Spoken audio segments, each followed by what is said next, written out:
Hey babes, welcome back to my channel. It's your girl Haley J here. For those of you who are new, if you haven't already, go ahead and click that subscribe button and we are going to go ahead and get into the video. I am priming her skin with some calamine lotion. I typically use this when the girls are going out for a long night out. This is her B-Day Glam, so I wanted to make sure that her makeup lasts throughout the night. For foundation, I went in with my Nars Radiant Longwear foundation. I mixed together Cadiz and Vanitude to get this shade. Everything that I'm using will be down below in the description box, so you can look there for all of the details. I like to shape out the top of her brow with foundation. I do not like to use concealer, so because it tends to like give a halo brow, and I don't like that. I only want to brighten up underneath the brows. But I'm just taking this applicator brush and applying the foundation all over her face. And then I'm going to go in with a Real Techniques Insta Pop brush. I think this is the cheek brush. And I'm just patting in all of the foundation. I do not use swiping motions. I literally press the foundation into the skin to give it a flawless and seamless blend. You want the foundation to literally look like it's her skin. You don't want any patchiness. You want an even application, and you want it to be blended in very nicely.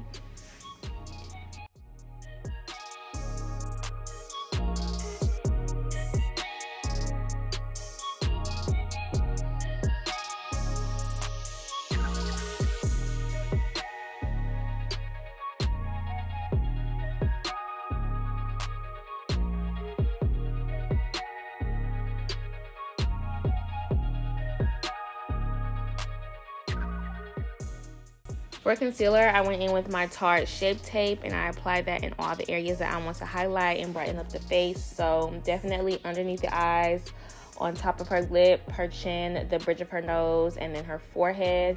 And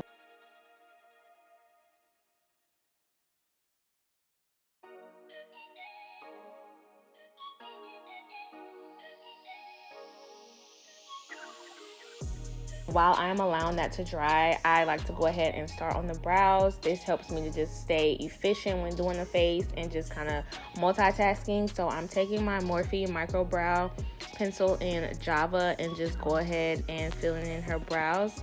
Since we already shaped at the top of her brows, it's going to make it a lot easier to create that shape. So I'm taking the pencil and I'm doing hair-like strokes in the upward motion to just mimic hair on her brow, and then I'm just going to shape out the bottom of her brow. I did go in and pluck a little bit underneath her brow because she had a few extra hairs, and yeah, I just fill it in to my liking. Her brows are pretty thick, so I didn't have to do much. I just had to define her brow shape a little more with the pencil.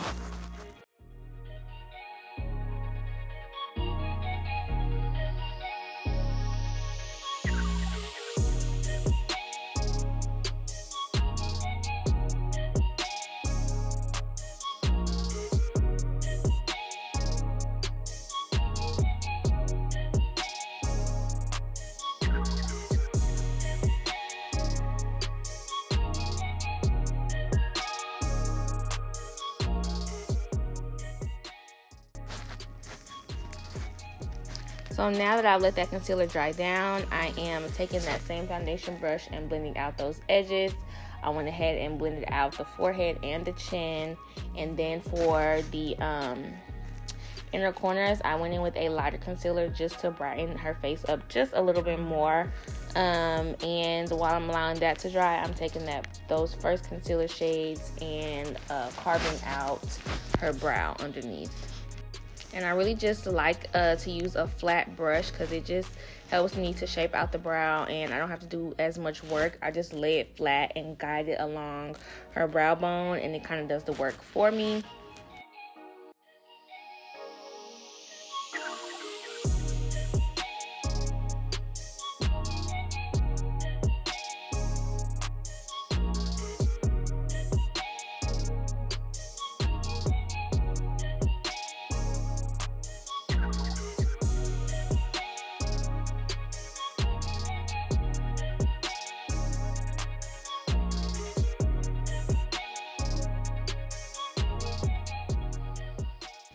Now I'm taking a Real Techniques beauty sponge and blending out her inner corner, and see how I didn't use that as much product and it still covered that area. So definitely less is more.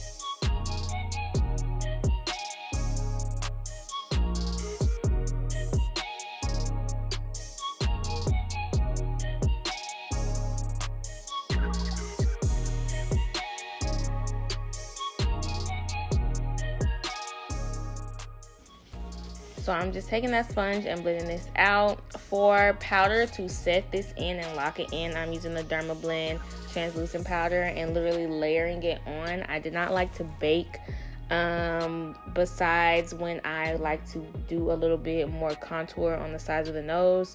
But other than that, I just press the powder into her skin. And I'm going to take this underneath her cheeks to kind of shape out her cheeks as well. And this will just help me have an outline for where I'm going to place my contour powder.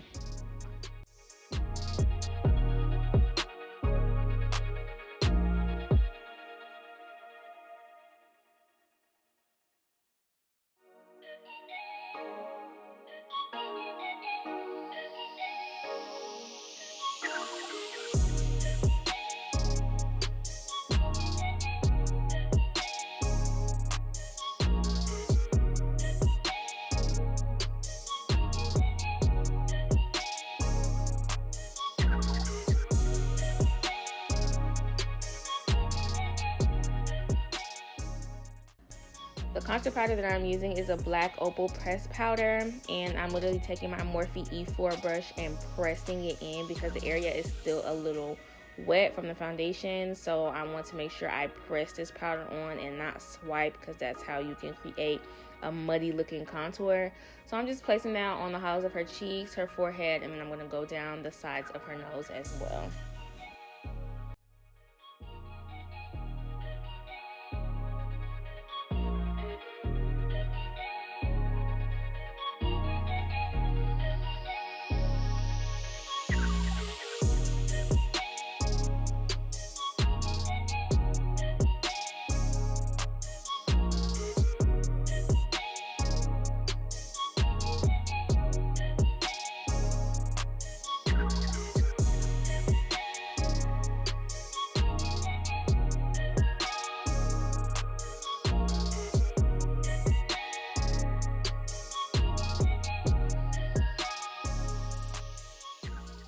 For blush, I'm using the Morphe Face Palette in Totally Tan. I'm taking that first blush shade in that palette and pressing that on top of her cheeks.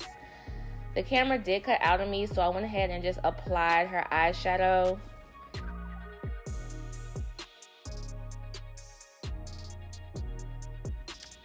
And now I am dusting away all the excess powder with a very light brush using light motions, because I don't want to press too hard onto the face and pick up any product. For her waterline, I'm using the Inglot Gel Liner.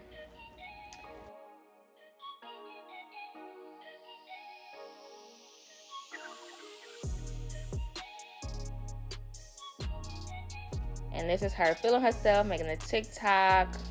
And I'm also using that same liner at the top of her lid as well. I just feel like this creates a more dramatic effect, and this is like an outline for where you will place your lash. When applying lashes, I go ahead and apply the lash glue on top of the lid already, so it's easier for the lash to just stick on.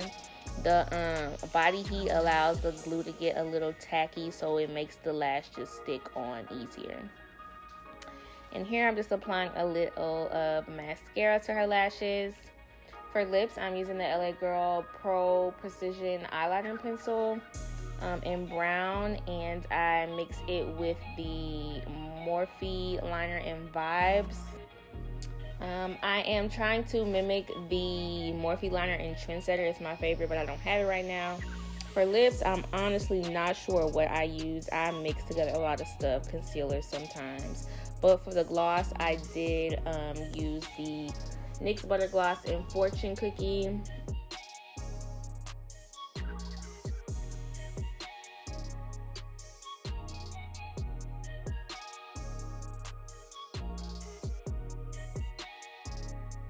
And just to add a little bit more color to the rest of her face, I used the MAC Mineralized Skin Finish in Dark, and I just applied that all over her face. Did her bottom lashes, applied a little inner corner highlight, and this is the final look, y'all. I hope y'all enjoyed the video. If you haven't already, go ahead and join the family. Click that subscribe button. Leave me a comment down below if you have any questions, and I will see you guys in my next video.